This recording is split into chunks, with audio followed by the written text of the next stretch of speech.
Pakilala mo na kay Fred. Anong pangalan mo? Si Aduli. Si Aduling. Anong pangalan mo? Si Josling. Okay. Unang banat para kay Aduli. Oh, tang ina, kasi si Joshua. Tang ina talaga tumahay dun sa kakanal. Tang ina talaga. Oh.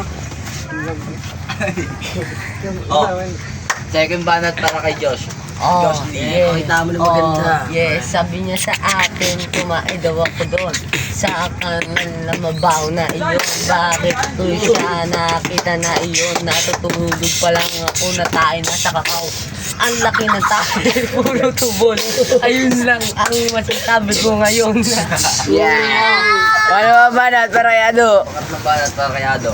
Oh, ina mo ka Joshua. Mukha kasi Alibaba. Ang laki ng mata aking ina talaga. Parang Ayun na, bubulol mo Bago na. si Bawe. Sige mo.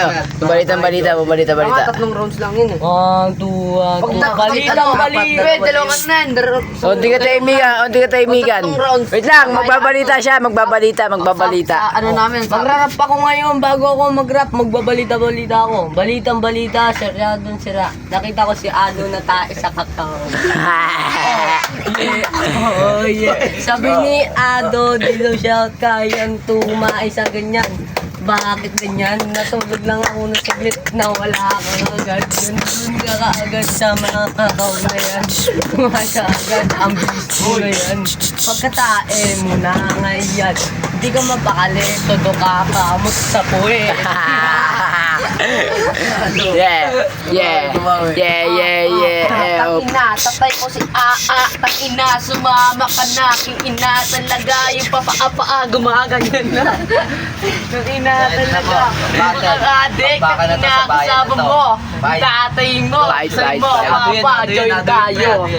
Okay, matay ko na. Bakbakan niya sa bayan niya. Sabayan. Bayan niya na. Ikaw na, Josh.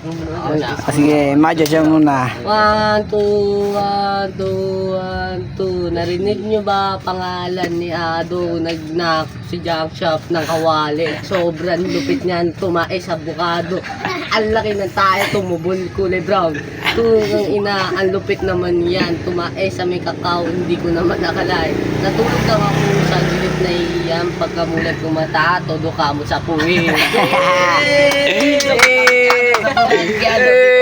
Ina, si Joshua, ang ina mo kang tatanga, tang ina, yung mga sinasilata niya walang relax. Kung ina ka, Ako na. Tang ina niyan, puro mura, haluan mo ng puro bunganga.